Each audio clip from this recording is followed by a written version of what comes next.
Hello everyone and welcome back. It's Galina for Studio Katia. Today I will show you how to create an interactive card with a hidden message. For this card I'm going to use cute critters and a sentiment from Under the Sea stamp set, and two biggest dice from the dotted pattern set number 1. To create an interactive element on this card I'm going to use a small die from a simple round tag die set. And for the card background, I'm going to use a confetti stencil. You can rotate and overlap the stencil on the card background to create some awesome effects.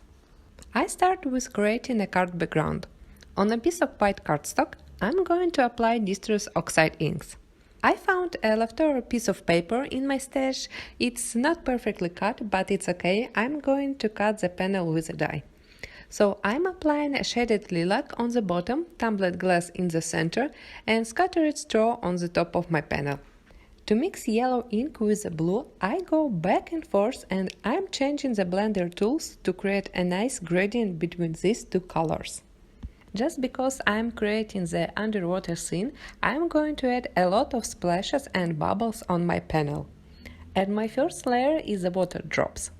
I'm wiping extra water and I'm going to dry the panel with a heat gun. For the second bubble layer, I'm using the confetti stencil and a white pigment ink.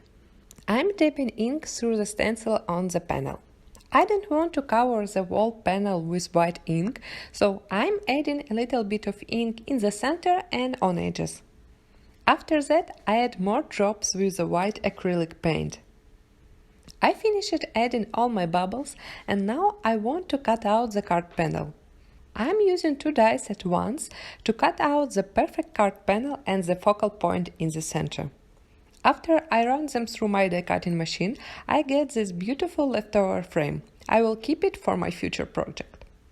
Next, I want to cut out the small interactive door. I'm going to use a small round die. It has a not cut line on the top, which allows to create an interactive flap on any paper project.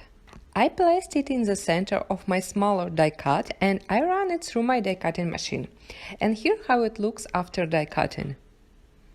I'm done with my die cutting and I'm moving to the stamping. I placed some stamps from the Under the Sea stamp set and I'm picking them up with a large acrylic block. I'm covering all the stamps with black memento ink and I stamp all of them at once on a white paper. Also, I'm going to stamp a few tiny fishes with the same ink. I don't know how many of them I'm going to use on my card, so I stamped a lot of them. Next, I'm going to cut them out with the coordinating dies.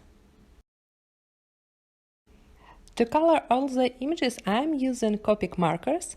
I picked some blue, violet, green and yellow colors that will look well with the colors on the card background. I will show how I colored only large images. For tiny fishes and other small elements I used a same color palette.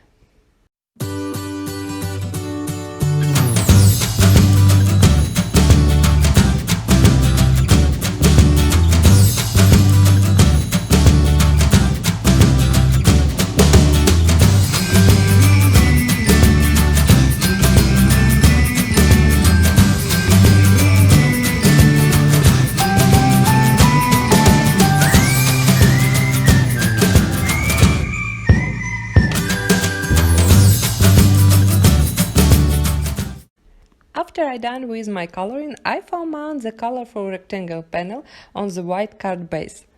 Next, I'm going to attach the central piece, but before I'm going to add a bright green color underneath. I'm applying distress oxide ink on the card base, the color called Twisted Citron, and I'm applying it only in the center where it will be visible. Now I'm adhering the central die cut on the card base.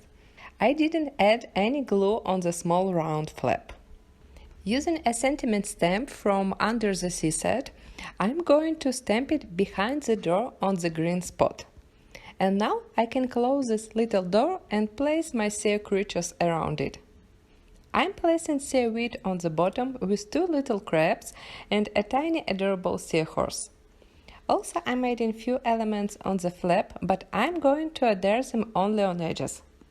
To place the tiny stamped images, I'm using an embellishment wand from Studio Katia. I foam mount all the images on the card and also I place some embellishments. I decided to give a beautiful diamond heart to my topuz. These crystals called magic hearts and they glow like real magic. As for my sparkling bubbles on the card, I used 2 embellishment sets from Studio Katia, and iridescent bubbles and icy sparkle crystals. Sparkly crystals are transparent actually, but they have a glitter inside. So I attach all the crystals with liquid glue from Studio Katia, and here is my finished card. It has a lot of details and sparkle elements, but most of all I like this interactive door when you can find a sweet sentiment. I hope you like this card and will try this idea to create an interactive elements on your cards. Thanks so much for watching. All products I linked in the video description below. And don't forget to subscribe to see more inspirational videos. Bye!